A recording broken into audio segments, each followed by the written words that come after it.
Hey, hey, hey, it's Rebecca, and you are listening to Resilient by Design.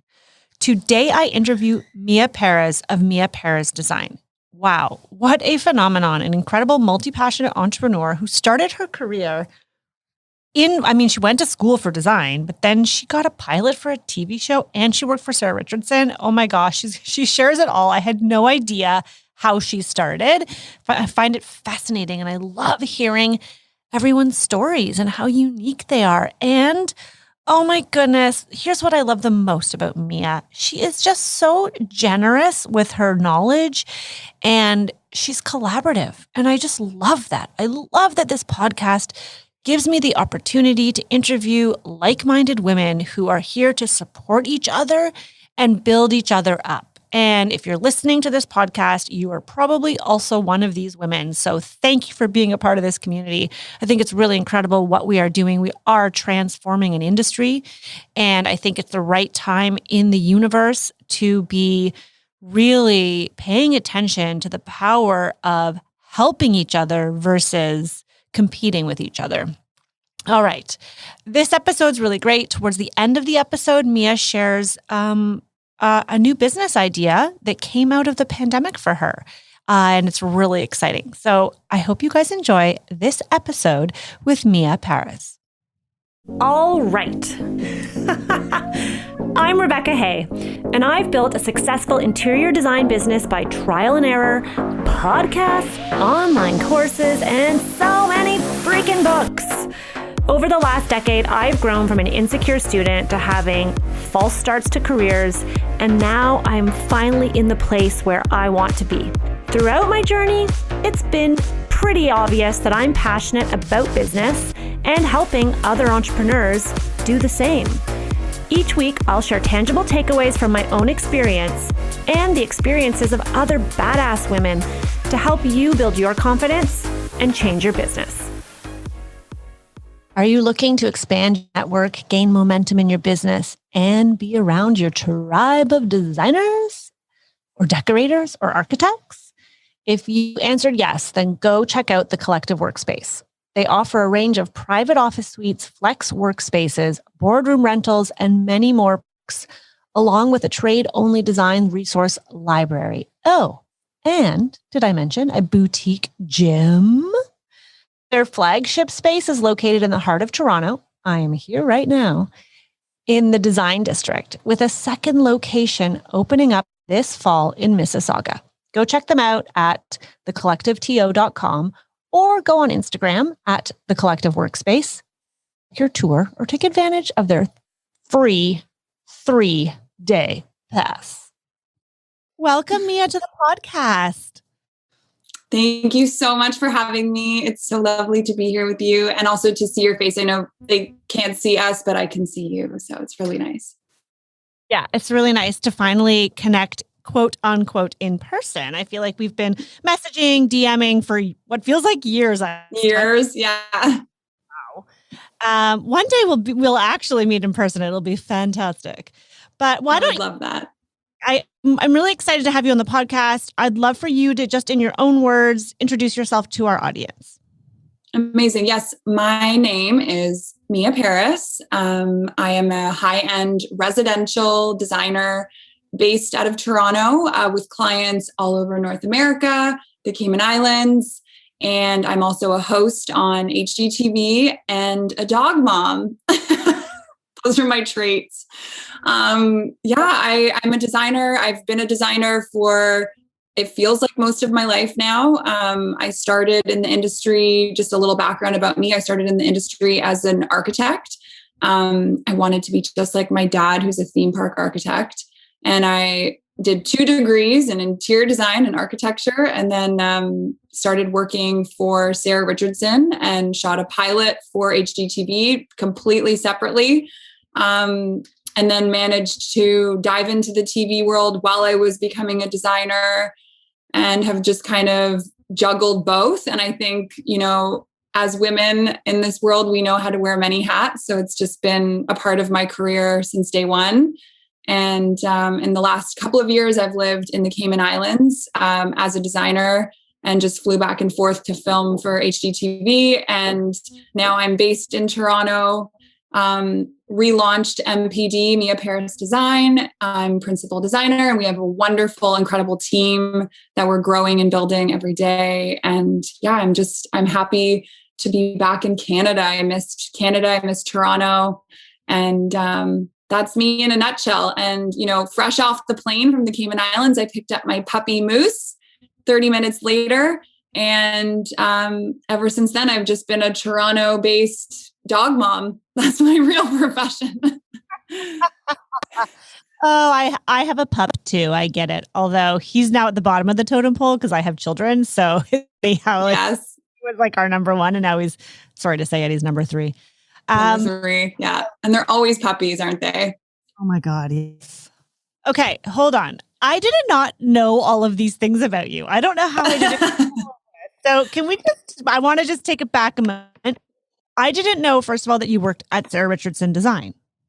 Yes. Yeah. That was a big sort of foundation of my career. It's actually kind of a hilarious story in the industry, but I was still in school, going back to my second degree in interior design. I studied at Ryerson and Parsons in New York. And as I was finishing, I am such a production nerd. I was always like in theater, like in high school, but I was doing the sets. I was never really on stage.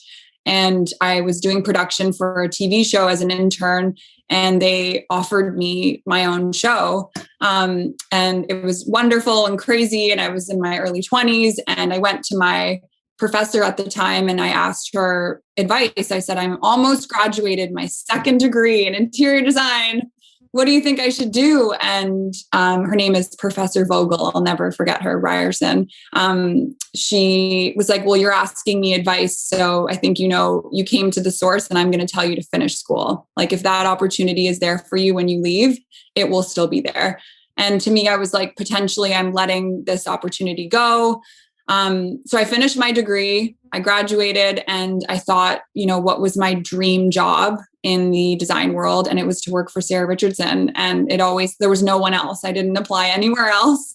And, you think about it. I mean, we talk about it more a lot these days in the world about manifesting your dreams. And I sat down and thought, like, if I worked there and someone was to apply for a job, I just imagined like thousands of girls lining up down the streets, like wanting to work there.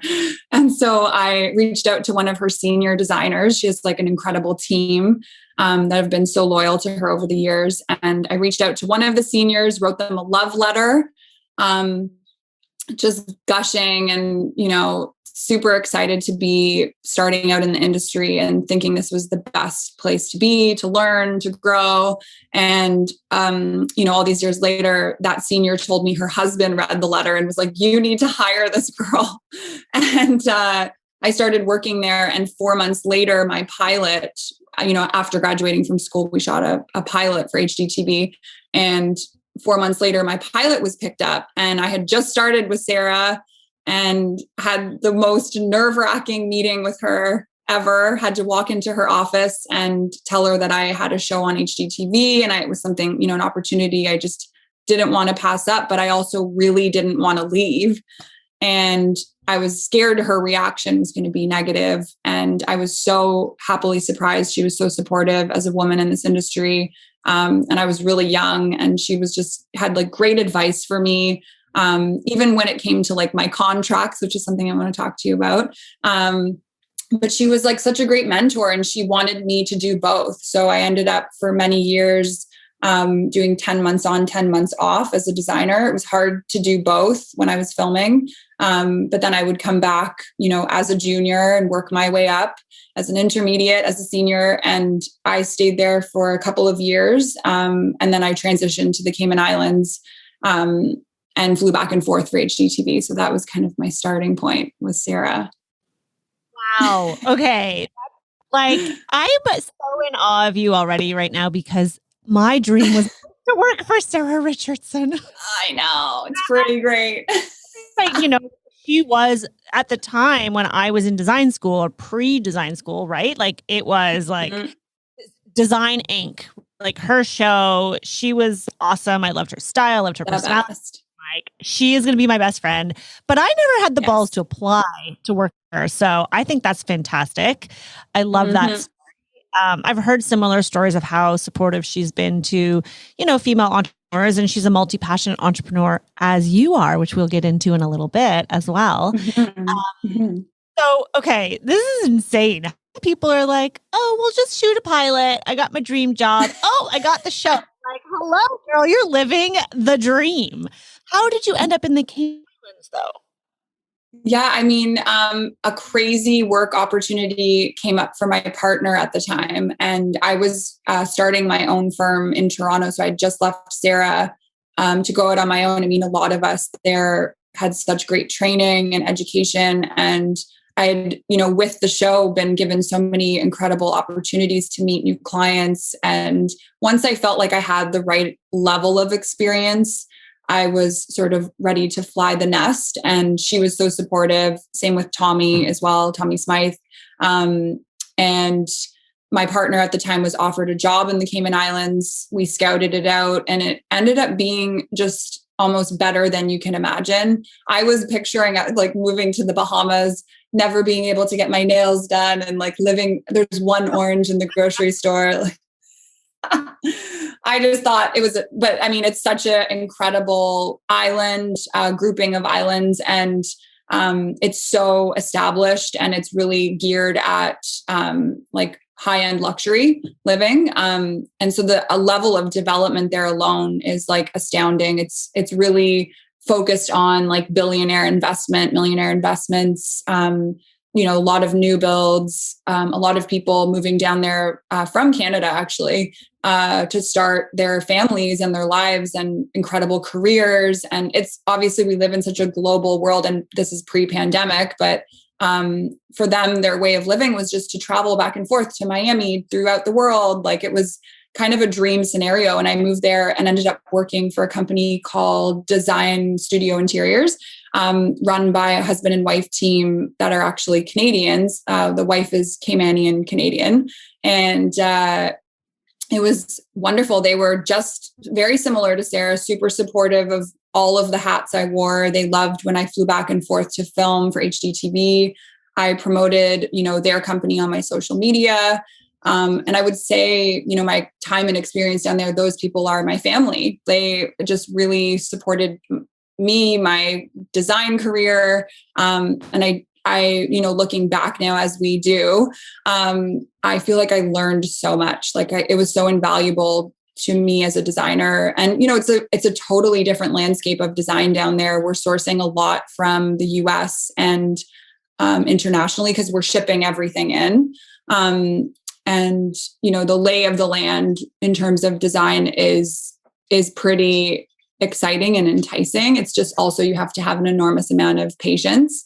And you have to build a great team around you. So I felt like I was a part of a really strong team and great work ethic, and, very similar to Sarah Richardson Design, that group mentality of, we all have the same design ethos or, core. And oddly enough, one of the seniors I worked side by side with down there, his name's Robert. He's actually from Toronto and had a background working for Brian Gluckstein. So we were both in the Cayman Islands.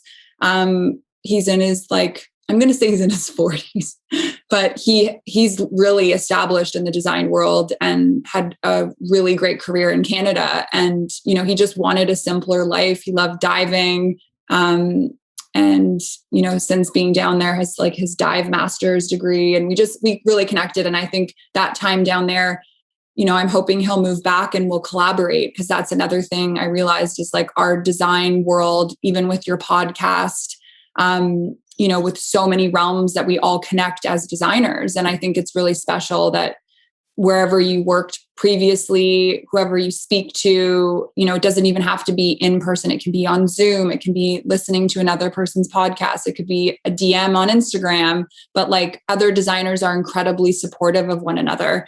And I think that's how all of our careers have been built so successfully, is we've learned from each other. And so the Cayman Islands for me was very much that. I did come back to Canada for family reasons. My dad was ill. He's doing wonderful now. So I can say that with a big smile on my face, but I just couldn't leave. It's too good here. That's so wonderful. It's so cute to hear you say like you're so happy to be back here. That's how I felt when I moved back here after being in Vancouver. I was like, yes, finally back home. Yes. Sometimes you just need to like fly away to then appreciate where you've come from.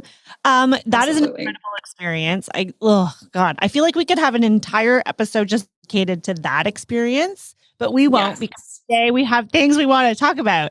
And I love that you mentioned that, you know, that I really do think that we're kind of coming up in an industry at a different time. I think the industry has changed. And I think, you know, it's like you say, that ethos, like not everybody, but I think that a lot of designers that I'm seeing, and maybe it's because I have this podcast and like attracts like, I don't know, but I am seeing so much more collaboration. And you mentioned that, you know, you even like are sharing, like there's the idea of like hiring freelancers that work for other designers, right? I think you mentioned to me on the phone that you're, you know, sharing an admin with other designer friends of yours.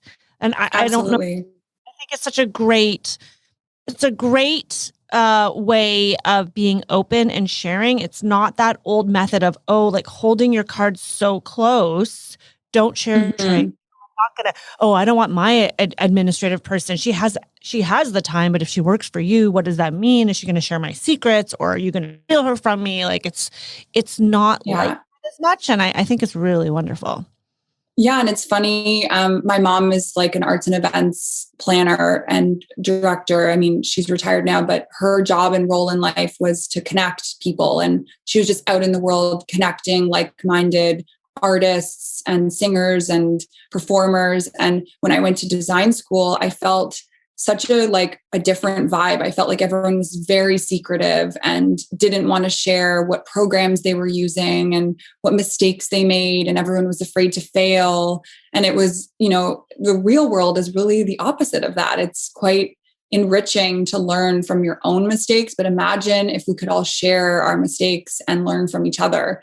And that's where I'm like, wow, that is, you know, reminds me of what my mom did, where it's like, we can all connect and collaborate. And if we do that, we're almost more powerful on our own, you know, as a group, right? I think there's like some cheesy saying, if you want to go, you know, somewhere, go alone, but if you want to go far, go together, or something like that. But like, I butchered that, but you know. Yeah, I get the gist. So I want to dive in and talk about like the learning part of running a business. And so it's like you've come to the table with a really great background, having worked for two strong firms that clearly were very good at mentoring their team and had sort of it buttoned down. But at the same time, I'm sure there's still a learning experience when you have your own business. And I kind of want to talk about that because you mentioned that earlier. And like talk to me about contracts, because not all designers have them, let's first say. And some of us just have like, for the longest time, I had a one pager that was like, sign here. That's it. Just share about your experience and with that. Yeah, I mean, I think as most of us did during the pandemic, I spent a lot of time learning a new skill. And my skill that I really focused on, and I still feel like I haven't even, you know, seen the tip of the iceberg, but was sort of starting a small business and being an entrepreneur and really learning from other people in our field and even beyond who have faced similar issues and come up with really smart, savvy ways to scale their businesses and grow larger. And I think, you know, there's a potential there when you try to push too far that you fail. And I think as an entrepreneur, entrepreneurs, we never give up, right? You know, failure is not even an option, and it's really a learning lesson. And I think finding those lessons in yourself, but also in other business owners, and really just asking for help, I think was the biggest lesson that I learned and took and applied to my business. Was I can't do everything on my own, and I don't have all the answers. I don't have all the skill sets. I was trying to do admin, invoicing, you know, bookkeeping, balancing, and be a hands-on, face-to-face, you know, client-facing designer. And I think I learned my strong suit is that I care for my clients and that they really mean the most to me. And they're the reason, what's the French word? My raison d'être. They're my reason to be. You know, I really value them and what we build together in the design sphere. And I think I can leave the rest of the stuff like admin and various other things to the professionals. And I think as I grew my business coming home from the Cayman Islands, grew our team, we're now a team of 4. And I started to think about a couple of things. One of them was, how can I protect my business? How can I protect myself, my employees, my clients, especially? And how can we be completely transparent and have the same level of expectations when we go into working together? Because I think, we're very lucky in Toronto. Like, a lot of people are incredibly smart. I think all of our clients are just like so brilliant and cool and with it. And there's just the odd job we do that something goes wrong. And, if we had just been clear from the beginning, it wouldn't have been an issue, period, or even a big issue. And that sort of got me rethinking about how do we structure our business. Like, let's start back at the beginning. We're growing, we're moving forward, but let's go back to square one. And I was the same as you. I had a 1-pager. Yeah, sorry. Yeah. No, I was just going to say, yep. Like, I feel you. It's that, okay. Mm-hmm. So I feel like sometimes when I get frustrated, I feel as though I'm moving 1 step forward, 2 steps back. Mm-hmm. I don't know if you felt that, where you're like, we're so much progress, and then frick, like something is setting us back. And it's like, okay, back to square one. And sometimes it feels a little bit like starting again, whether you're establishing a new process, like rejigging your contract or reevaluating your team structure, whatever it might be. It is a constant learning. And I love that you say, entrepreneurs, like the successful ones, I think that's what you said, are the ones that just don't give up. You just keep going, no matter what the setback. And I know for me personally, I've had several setbacks in this calendar year. It's been really hard for me in terms of business. And these setbacks they've really like toyed with my mental strength as an entrepreneur and caused me to ask these questions of, oh my God, is this even for me? Do I want to do this? What do I want to do? Like, this keeps happening. Does this mean I don't know how to do this one thing or whatever it might be? And I'm like, no, I have to remember that just keep going, get back up, dust yourself off, and like reevaluate and start again. And I think, I totally sympathize with everything you're saying, even in this calendar year. I feel for you. I feel for all entrepreneurs, designers, business owners.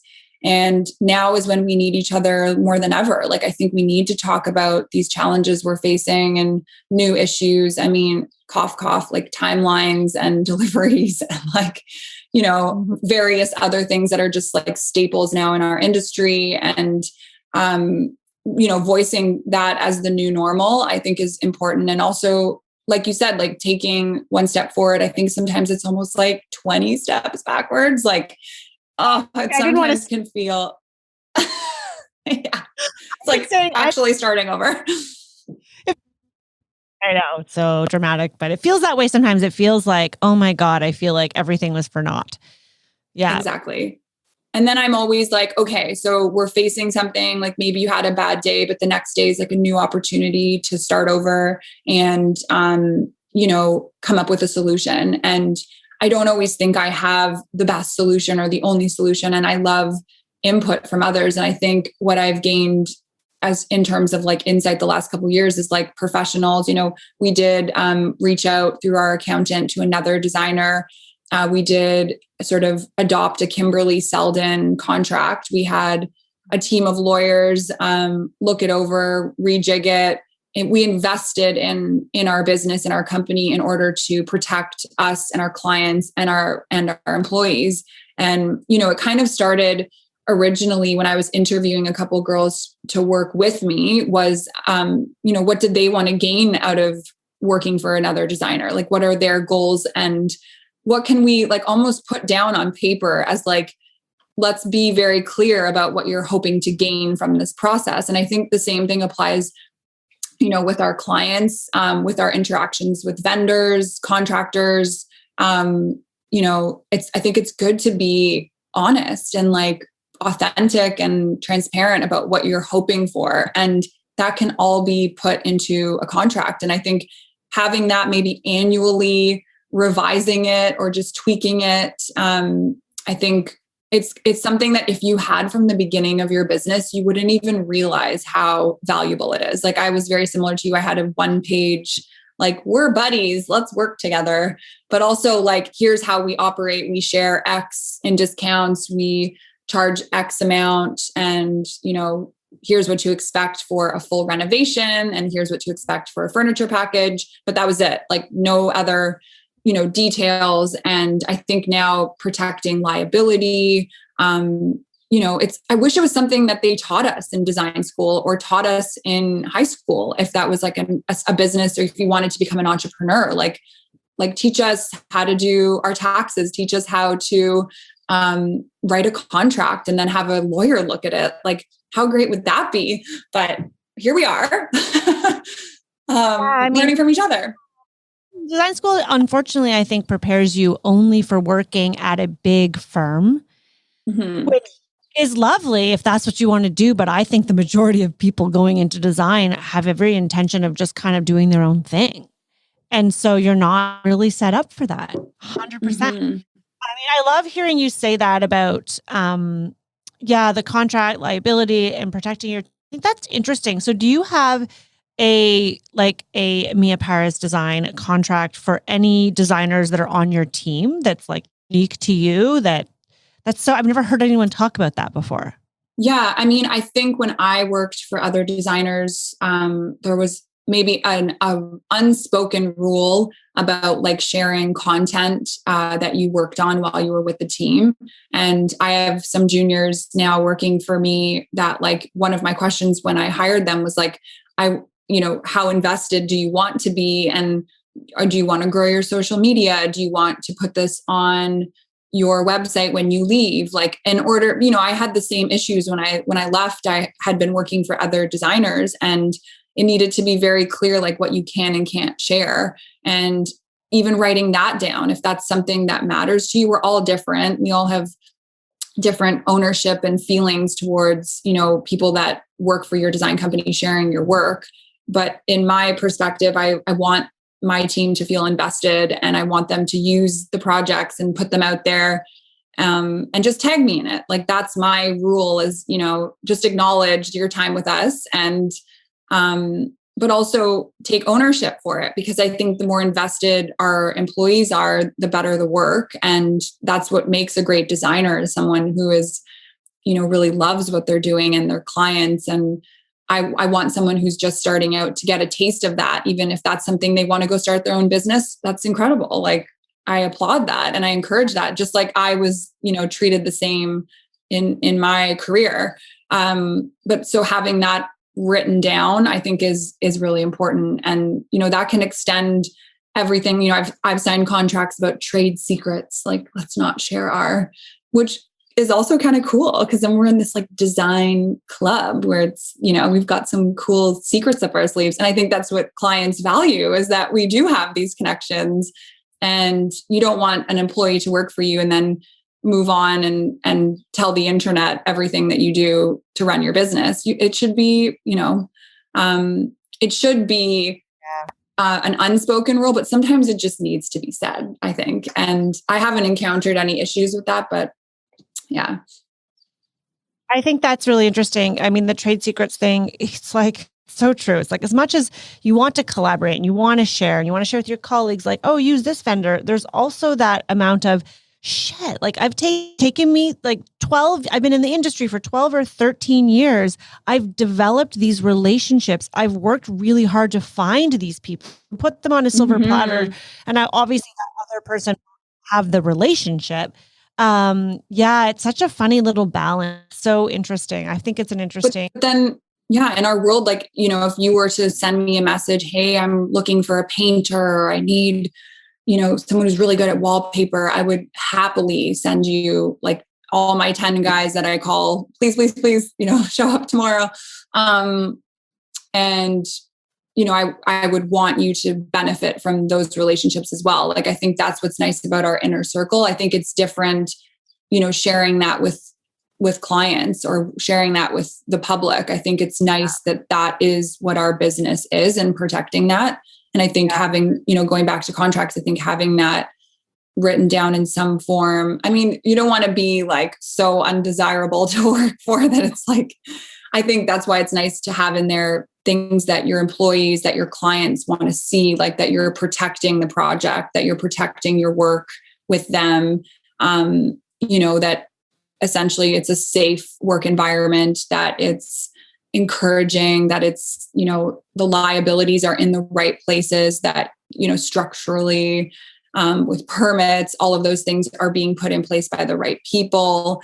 Same with trades, like a lot of our trades invoice on like a Word doc, and, we'll help translate that to our clients. So it's, more professional, but at the same time, like we don't want to be liable for like a plumber's work. I'm not a plumber. So just making sure that the liability is in the right place. And that's a really delicate topic, I think, in our industry that we don't talk too much about in the public. And I think just as I've stood on stages and done home shows and talked about hiring a professional, it really applies for contracts. Like we must consult lawyers. We must consult people who have had contracts like this made for them before. And that's really, I think, like starting with the best of the best and not just being like, oh, I've got this lawyer, he'll do it for $100. Like go to someone you trust who's written this type of contract before, consult another designer who has one. In my case, I actually purchased one from another designer, and then our admin team, like edited it and we sent it to a lawyer just to make sure that it was all square and fair in the eyes of the law. But like, that was just something, this year that was like, it was a big deal, especially coming out of the pandemic with expectations very high and emotions high. And, I think clients want to know that their designers are protecting them as well. Yeah. Yeah. So just quick question about that, because I hear varying things. When you engage a contractor or a builder, does your client pay them directly, or do you collect the money on behalf of the client? Or sorry, does the client pay you and then you pay the contractor? So for trades specifically, I prefer my clients to pay direct. I prefer them to pay our vendors directly for their services.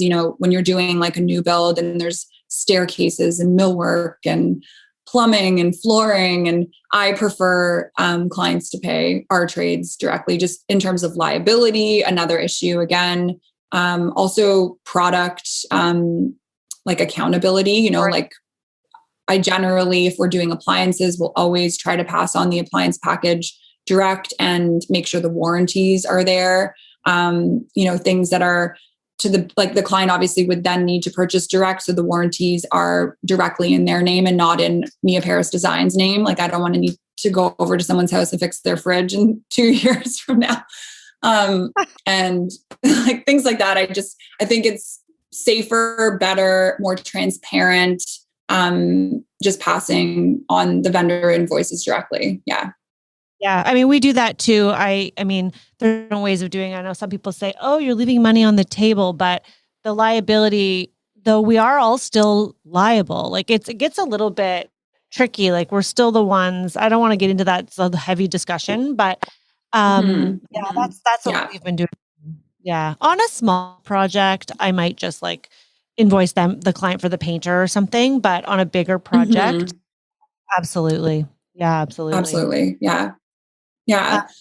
It also just makes the most sense. And I think, like you said, like not getting too crazy into liability. I think if that's a word that you're not familiar with and you're in the design world running your own company, I think it's just worth asking how that applies to you. And like, a lot of designers just do decor and are hired for furniture packages and never touch walls and move staircases and new builds and stuff. So it's always a varying scale of liability. And just because we're high-end residential, we do everything from, new builds, full-scale renovations to furniture packages. Like I just want to be covered in all aspects. That was something that I was like, let's go back to square one on this and make sure we're good.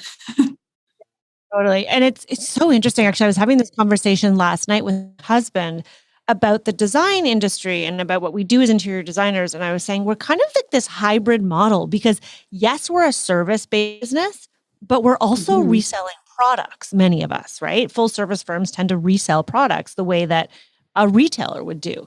And so we have this hybrid, which actually is a lot more complicated than a very Mhm. straightforward, I'm just going to come, here's the design, see ya, good luck, right? It's a very different Absolutely. ability. It's a very different amount of involvement. Yeah, it's Mhm. so much more layered than I think I ever realized getting into it.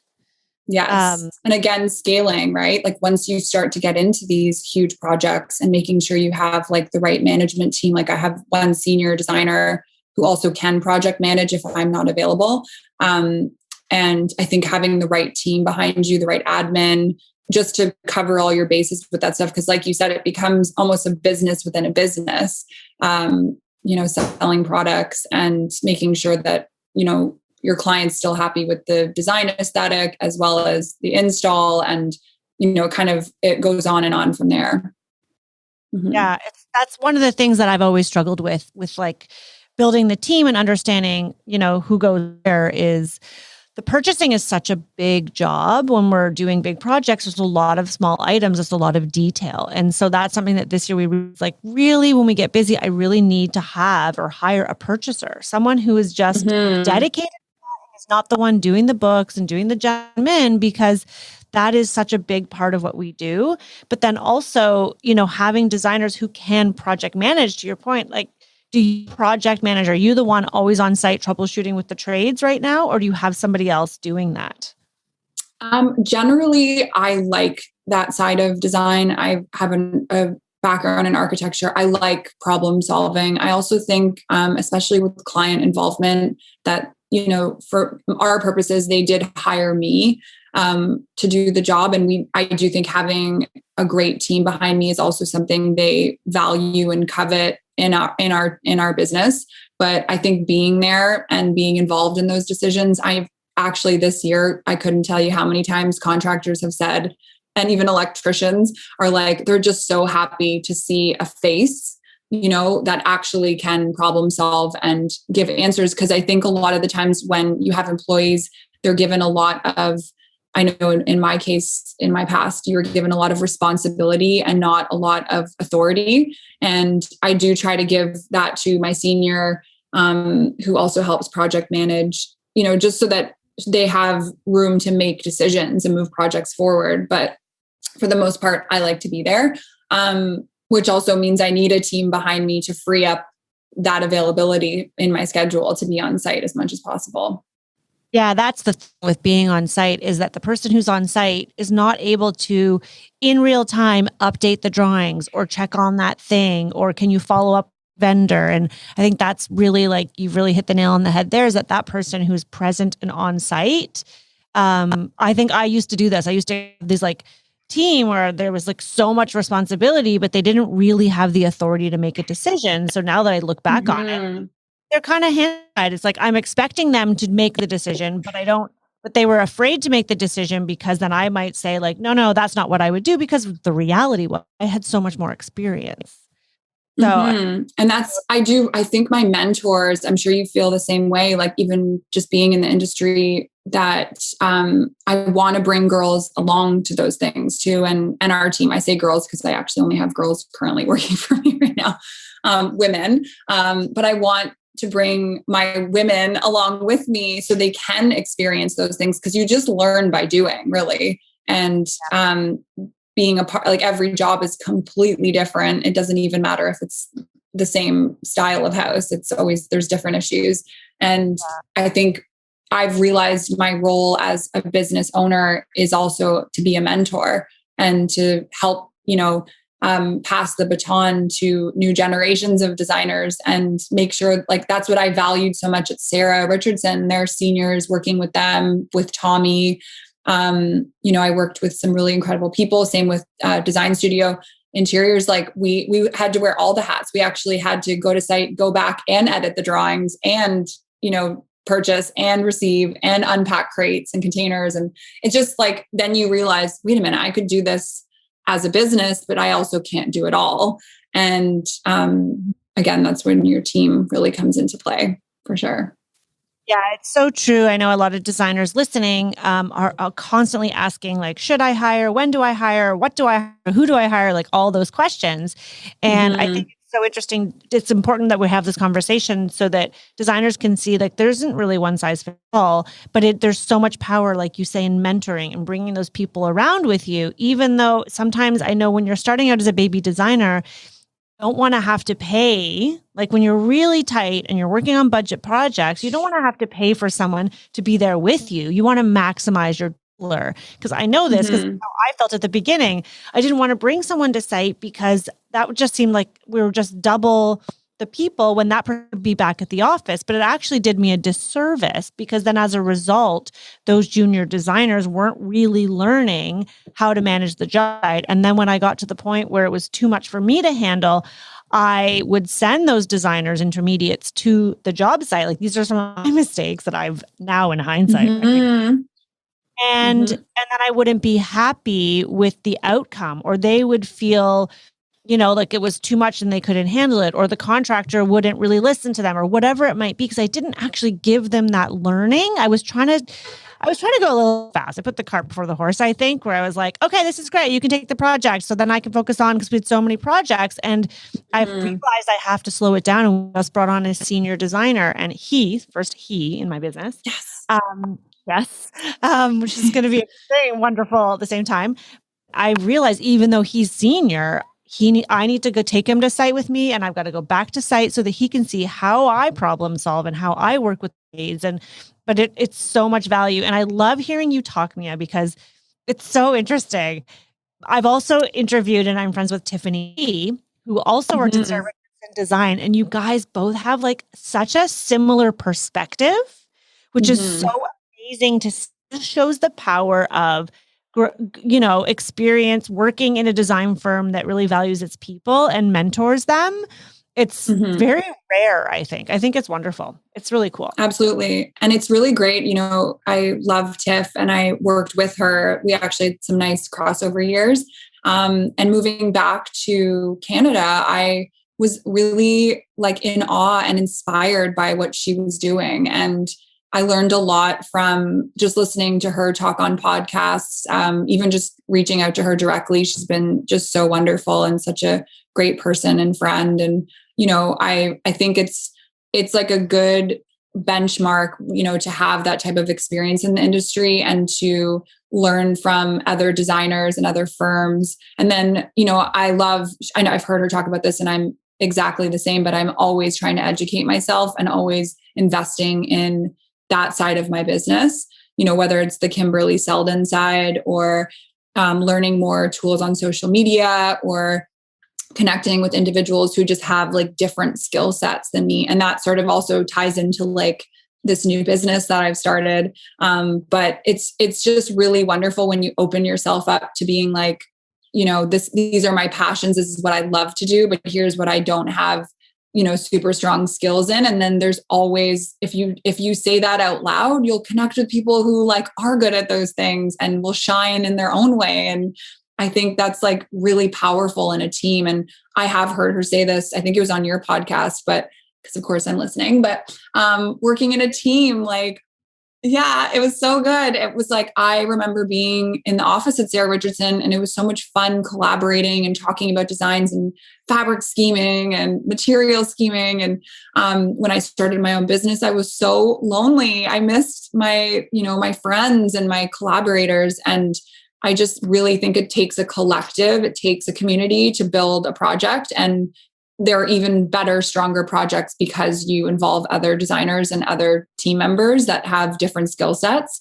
And that's, because of being a business owner and recognizing that and wanting to scale larger with our company, it also kind of tied into wanting to do a little bit of a side hustle as well, and have more of like a passive income on top of being an interior designer. And I think you mentioned like how we end up selling product. We end up being designers, but also being almost like vendors ourselves. And it made me really sort of think about the industry during the pandemic, what was missing. We certainly did not want to invent the wheel. We mostly wanted to reinvent the wheel. And I realized there was just an entire market that was really not saturated with like luxury and quality at like affordable pricing. And like I mentioned, I reached out to a girlfriend of mine, one of my best friends, Carly, and we started brainstorming. And we would meet once a week during the pandemic and start to discuss sort of holes in the market, whether it was like design, homeware, fashion, jewelry, whatever, things that we were passionate about. And we kind of at the beginning became obsessed with like finding one product that we could do really, really well. Originally we had like 50 products we wanted to do really, really well. Classic entrepreneur, do it all. These are all such great ideas, but there's so much power in one. And I'm really excited for you to talk about this because so many designers gone through this in their minds where they're like, maybe I should sell products. Maybe I should, right? And maybe I should just sell light fixtures website or vintage fine objects or whatever it might be. But I love what you're doing. And I didn't even know about this until we recently chatted. So I'm excited for design here. And if you're going to watch this, I'm going to try and get this one up on YouTube so they can get a visual because in a second, I want to show you what's under my sleeve. Oh, yes. Can't wait. Okay, but I don't want to spoil it. I want you to tell your story about this whole evolution in the pandemic because now you have another business. Yes. Can you believe it? Let's wear more hats. Like that was my thought process. I'm like, perfect, more work. But actually it's been really inspiring. I think in our industry, I'm always learning. That never stops. My dad is 77. He's a theme park architect. He's still learning. So I'm like, all right, what's next? Stop for a second. I just have to comment because I didn't comment on it in the beginning. We'll talk about this another time, but holy heck, how freaking cool is your dad's job? A theme park architect. I didn't even know that was a thing. Obviously, it makes sense. Like, how cool. You probably went to so many theme parks as a kid. Oh my gosh. I love bragging about my parents, and his company's name is FORREC. It's FORR, like for recreation.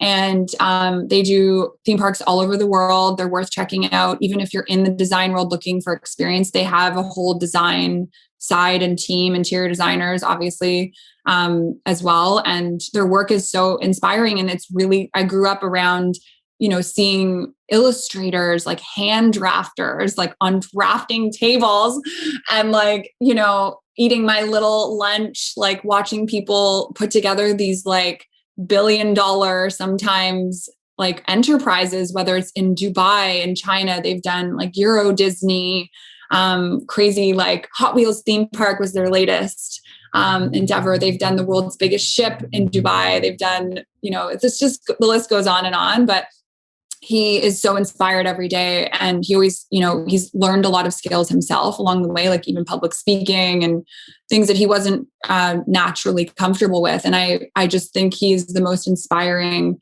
man, and his career arc, he didn't really start to get serious about working for a company and being invested in a company till he was in his 40s. So, he was a freelancer, lived on a school bus, like, he's just the coolest man I know. And I'm very lucky that he's my dad, but I always kind of draw inspiration from him because I'm like, he taught me a lot. He mentored me a lot. And then I want to apply that to my new businesses. And, in this case, actually, I'd love to do like a men's line too, but I've got big ideas. So, you haven't told the listeners yet. What line did you tell us? Yes. So Carly's my business partner. We would meet once a week. We came up with this idea to start a company of luxury linens and loungewear called ABODE. And the website's www.myabode or lovemyabode.com. Pardon me. Of course I screwed that up. Lovemyabode.com. Same with our Instagram. We'll add the link in the show notes. So if anyone's listening, amazing. You're like, it'll be in the show notes. Yes. Awesome. And so we decided that there was a little bit of a hole in the market for 100% cotton fine linens and luxury loungewear. And what the big sort of testament to fashion is right now is that we are all living in our workout gear, in our PJs.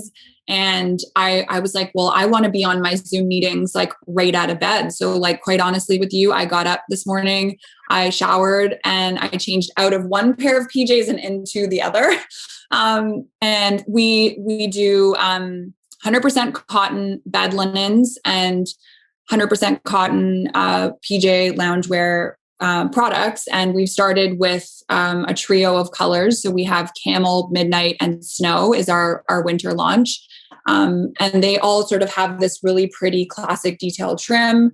It's something that is replicated on our bedding as well. We have a nice clean midnight trim on some of our white cotton bedding. And it's really about reflecting like the traveler, the investor, the entrepreneur, the strong female, the business owner, the family person, someone who doesn't have time to shop forever for the best set of bedding. We just offer that product at a very reasonable price. So like, I'm very familiar with bed linens in our industry and putting together beautiful bedding for clients. And it can get quite pricey.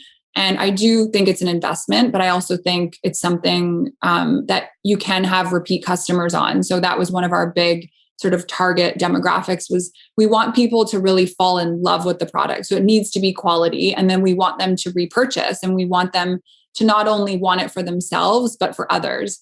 And so it does need to have a universal quality to it. And I think, the colorways, our fabrics, our overall aesthetic, if you go to our Instagram too, is just like, we want it to be kind of seductive and sexy, but also very clean and aesthetically something you would feel comfortable wearing every single day. I pair this with jeans. I throw it on, with a jacket over to go grab groceries. Like we call them the all day PJ because you can really wear them all day. So, okay. So this is the big reveal. If you're watching. Woo!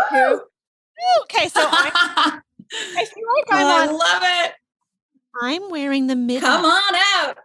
You get a PJ. You get a PJ. Button undone. It's way sexier. There we go. Undo the right. Button. I mean, it looks so good. So good. I'm gonna say this is not this is not sponsored. These are the most freaking comfortable pajamas or shirt or loungewear that I've ever worn. Like my kids kept touching me. They're like, "Mommy, can I hug you again?" Yes. I love this. This is the best thing to hear. So amazing. You look absolutely gorgeous. So to me, every woman I've seen put on them, they look so beautiful on you. You sent me a photo. I was like, these are made for you, first of all. And the number one thing in our first drop was really client feedback. Like we wanted to know what our customers thought. And we were like ready, pens and papers to take notes and go back to the drawing board. And across the board, everyone's been like buttery, soft, and excellent quality. And we've had such a good response. And I'm so excited to hear you love them. It's like I already decided I need to get the white ones for my mom for Christmas. Cause she's going to love them because she's wearing like loungewear. And I'm going to go through my whole Christmas wish list. The bedding, I'm just like very curious because as an interior designer, we're buying sheets for our clients, as well as for ourselves. I have this farmhouse that I'm building and I'm like, that made me think. I'm like, shoot. We're doing this Airbnb. I'm like, I'm going to need bedding, like so many sets of what? So they're 100% cotton. Are they like a crisp, crunchy cotton or are they more of like a sateen, soft cotton? So I actually strayed away from the super sateen finish. There's definitely different, I don't love when companies do a lot of coating on the natural cotton. Ours are like the longer you have them and wash them and care for them, the better and better and better they get. I'm somebody that is obsessed with having white bedding and we let our dogs sleep with us at night. So I actually have a little hack I'll tell you about, but they're 100% cotton.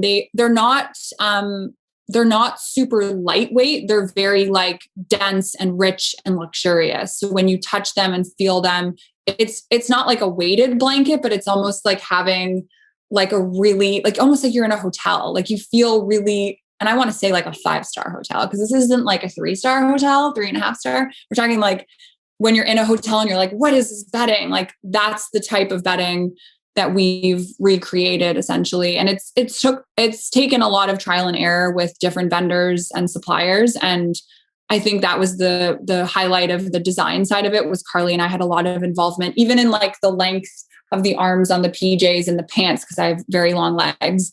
We don't want you to wash them. Yes. I love that. Could I just say I put them on because I have long legs. I was always that kid in high school that would have to get the tall jeans and they still weren't tall enough. Like back in the 90s, like tall, they didn't have all these extra lengths and options and features. And I love that the sleeves are long and I can like hold them and that they're long. Oh my gosh. Yes, totally. Not know that was intentional. I thought I was just like, oh, maybe I just got lucky. That's awesome. Oh, absolutely. Like even down to our sizing chart, everything. I know we would love to introduce like plus size as we grow as a business. But definitely the length was a huge thing. Also for like, I know some people put things in the dryer and we've tested all of those options and they don't shrink. So that's a huge deal because I was like the capri wearing PJ girl all throughout my life. Oh my God, all of my PJs are like you buy them. So my podcast cover image is me wearing these pink Kate Spade flannel pajamas that my girlfriend bought me. That at one you look amazing. Yes. So cute. Well, I don't know if I even still have them. They've ripped, they've fallen apart. But they shrunk slowly over the years to the point where they became capris. You're right. Yeah. I'm like, this was not the, like, I want like cozy, comfortable. And also when things get too tight, yes. It would not be your problem because you were like tiny and so fit. But I've put on so much pandemic. When things are, I mean, I know you work at it. I don't try. So there we go. But you can come work out with me. Oh God, I need the motiverse. But when jammies get too tight, I'm like, oh, this isn't like, I want to be able to let it all hang out. Yeah. But then not. Yeah. So for me, with these on, I was like, I'm going to tell you, I was like, oh boy, I really hope these like look okay on me. Cause I'm going to like, poor Mia. I'm like, I can't take a picture.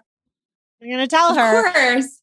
Like, okay, here we go. Fingers crossed. And I love the band. This sounds like an ad. I'm sorry. It's not supposed to be. No. Like the bottoms have this really cool elastic waist. Yeah. It's different than okay, you see it and try them on to know what I'm talking about. But like, hold on, let me show you because this is how I wear mine. I tuck mine in. Yeah. So like, I like to be like comfy and like, just who cares what I had for dinner? Like, I'm just putting these on and that's the end of my day, but they're very like flattering. You have nothing to hang out, but if you do have something to hang out, like I do, and you don't like things tight around your tummy anymore. Perfect. Anyway. Yes. And I, first of all, you don't have anything to hang out. And I also think that this is the world we live in. We want to be comfortable. We've been at home for 2 years and now we're like, I'm going out in the world. I'm not squeezing into these jeans anymore. I mean, maybe, but I think also having that transitional, like I used to be obsessed with like day to night wear that you could like this top, you could just throw a necklace on and like go out to the clubs, which isn't happening, but I love day to night stuff. So the all day PJ was like a natural evolution of that. And I think, same with our business, starting with these 2 key items, we're like, okay, we'll do 2 really well, but we love the fashion side. We love the homeware side and we love the luxury side. So what we've realized, and like you said, even with the wash and wear, people loved so much the sets that we're actually introducing short sets as well. So you can purchase like the short sleeve and shorts for summertime and then mix and match. So if you're like over the pants, but I'm a shorts with long sleeve girl. So I like to mix those up. But then you still have the elastic band. Like the band was a huge thing for both of us. Like we did a lot of iterations of that back and forth with our manufacturer. And we want it to be something that like my mom loves wearing hers, all of our like 50 plus friends love wearing them. And then even just down to like, my friends in our 20s. No, I'm kidding. We're in our 30s. But the idea too is like, I found them even for our dogs. Like that's the hilarious thing is they are such a classic look and style. one of the other really fun things was introducing the camel color, because we didn't see that on the market. We wanted something that wasn't available. And then beyond that, with our new launch, I think everyone who's purchased their first set or is yet to purchase is now waiting for the snow color, because it's hard to find. Like it's not easy to find that classic white PJ. And we did do like a lining in the white so that it's like, you can be modest and still protected and nice, thick, kind of cozy feel to it. So we're excited. So the last question I have for you, and then I'm going to have you share a nugget of wisdom with everyone, is how are you doing it? How are you managing? Because like I'm trying to manage two businesses, right? Mine are different. I've got the coaching and the podcast, and then I've got the design. How are you managing the two? Like, what does your week look like? Or is it a challenge? Is it easy? I know a business partner, so that probably is a huge help. Like how has it affected kind of your day-to-day having two businesses? Yeah, I mean, instead of one? Very good point, because we did start this business in the pandemic and a lot of our design meetings were very virtual at the time. So we were able to meet on Zoom and not have that 1 hour drive to set or to site. And in this case with Carly, like we both shoulder, we were just talking about this morning, we shoulder the responsibility at different times. And obviously life happens and work happens for both of us. And we tend to like help each other out with that partnership. So at different times when I have more time available, I'll tackle some things and then vice versa. But our real structure is we still meet once a week. We get up every Wednesday morning, first thing while we're fresh. It took us a couple iterations of like daytime, week time options, and Wednesday really works for both of us. And then we kind of conquer and divide all the work. And I think having that accountability is a really big deal. Having someone to check in with every week, even if you've done nothing, there's weeks where it's like, okay, they're in production. I'm working on this. I'm still doing marketing for this, but we'll touch base next week. Or like I get slammed with design stuff and, nothing happens. And it's just being realistic. I think juggling, as you have a family and a huge career, and it's a lot. And I think just being real when you feel a burnout coming, making sure you are careful about that. And it's also, I think, in this design world, really important that you love what you do. And it sounds so cheesy, but this was something like I had been craving for years. Like I loved watching other people do it. And I was like, I want to do that. I want to try that.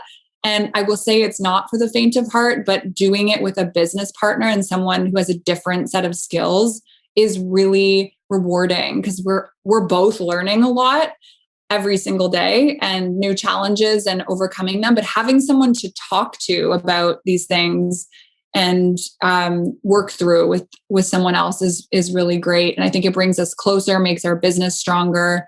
And it's really just about investing. Like my priority is still Mia Paris Design and my clients. And I just really take that very seriously, because we're working with very specific timelines and big budgets. And ABODE is a passion project. And I think taking the skills we've learned from the design world and filling a void that's necessary in the homewares and luxury loungewear line is something I think over time, because of the quality of it, will just speak for itself. And then at that point we can scale. So I said to her, like, obviously we want to grow our company, but I think we've eaten a lot of humble pie and we're just taking our time. We want to do things right.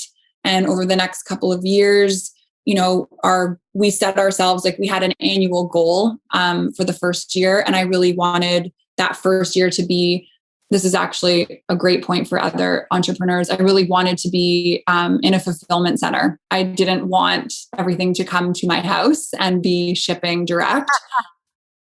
Right. Is that what's happening right now? Are you guys packaging and shipping it? We never ended up having to do that. We immediately located, it was my year one goal was that. And we immediately brought a fulfillment company on board, and we just go and do quality control and make sure all of our stuff is how we expect it to be. And they package and ship our personalized notes. And it's the beauty in it is that we have same day shipping. So I think it's a little different around the holidays, but on our website, we're able to say, like, if you order before 10 a.m., you'll get your bedding and PJs before the end of the day if you live in the GTA. So that for us is like amazing. Yeah. I did not know that. I didn't know it was possible. That's really cool. Holy heck. I know. You guys are like, well, because we're in competition with, yeah, exactly. We're in competition with Amazon, and we want to be the quality version with the speed, of delivery. Because sometimes I've had clients message me, like, my parents are coming to stay with me, and I'll just ship them from our fulfillment center some bedding, and it arrives the same day. And that's a lovely way to do business. So they're not venturing out to more accessible homewares and luxury linens. They're using us. So that's the best. Oh my goodness, girl, I could talk to you for hours. So amazing. I love chatting with other designers, but also like other multi-passionate entrepreneurs. I love seeing what you're doing with your business. It's so inspiring. I love what you just said about accountability. And I think that's a really important takeaway for anyone listening. Yes, you have a business partner for accountability, but if you don't have a business partner, there are other ways to get accountability. And it's so interesting because I'm listening to the audio version of a book. It's called The One Thing. Have you read it? I don't remember the author. I'm writing it down. Nope. Good. It's really, really good. Another entrepreneur put me onto it. And the chapter I was listening to this morning on the drive in was about accountability and how the most successful entrepreneurs and people in the world, not just entrepreneurs, have some form of accountability, whether it is a partner or a coach, somebody you can connect with and say, like you said, sometimes you didn't get the thing done, but it's knowing that you have to go. And so I remember my uncle once saying, he owns multiple businesses, and he said one of the best things he ever did in his business was to get a board of directors. Obviously, this is a bigger scale. But even he said when it was really small, because the board of directors keeps you accountable. And it's always remembered that maybe you don't need a board of directors, but having somebody else in your life who yes, they can cheerlead you on, but they can also be there. You're more successful when you know you have to get something done for someone else. Right? So what's that saying? I'm going to butcher it. Like give a busy person your to-do list or something, but like they'll get it done.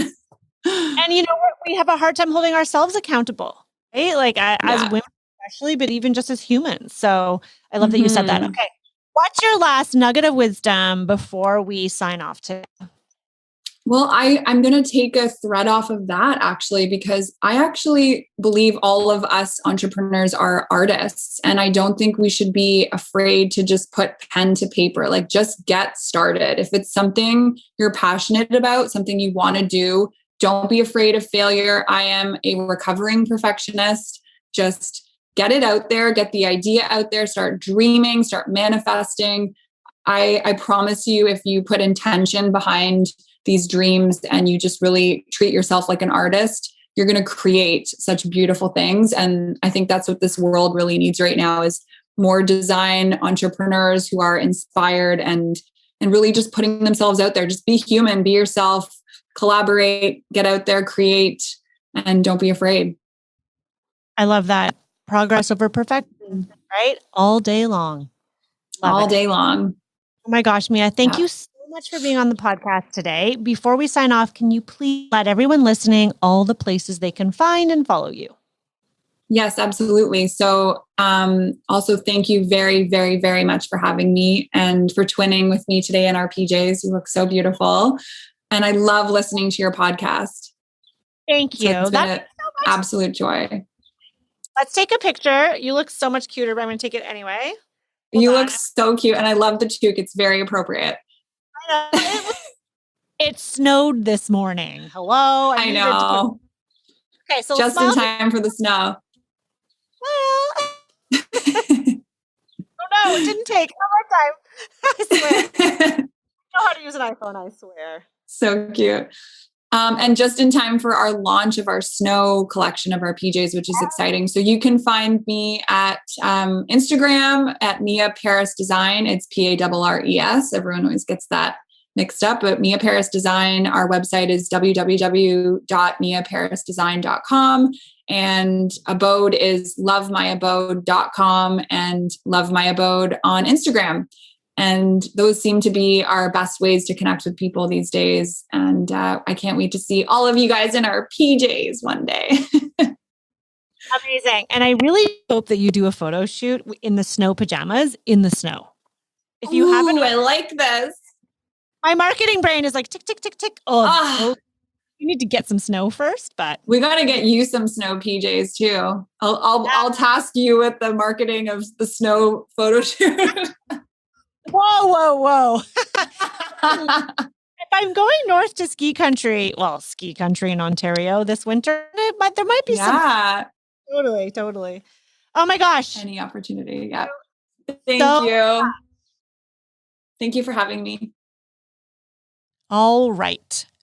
Wasn't Mia just lovely? I mean, not only does she basically look like a supermodel all the time, and if you follow her Instagram, I mean, I watch her and I'm like, man, this girl is just like so amazing. How does she have the most beautiful Instagram? She looks amazing all the time. Half the time I'm looking frumpy and it's just, I love it. I love how open she is to sharing with all of us, and especially her advice when it comes to a business. And I thought, I'm not sure how much more you guys would love for us to talk about this, but I loved hearing her take on team building. And I think especially because I'm at this point right now in my life where I'm looking to be intentional about the team that I'm building and growing to help grow and scale my business. And so I thought that was a really interesting insight. I find it fascinating that the two people who I know that I've now interviewed for the podcast who used to work for Sarah Richardson Design have a very similar way of giving back, and they have a very similar mindset, which I think is really quite phenomenal. Anyhow, I hope you guys enjoyed this episode. Join our Designer Meetup Facebook group. There is a great place to share resources with other designers. We are all like-minded and open to sharing and helping. It's just on Facebook. You can go search it up. We can put the link in our show notes. We'll link Love My Abode in the show notes, as well as Mia's design firm. You can check out all her beautiful work. And I would love to hear from you. So let me know if you enjoyed this podcast. Screenshot and share it on social. And I'll see you soon.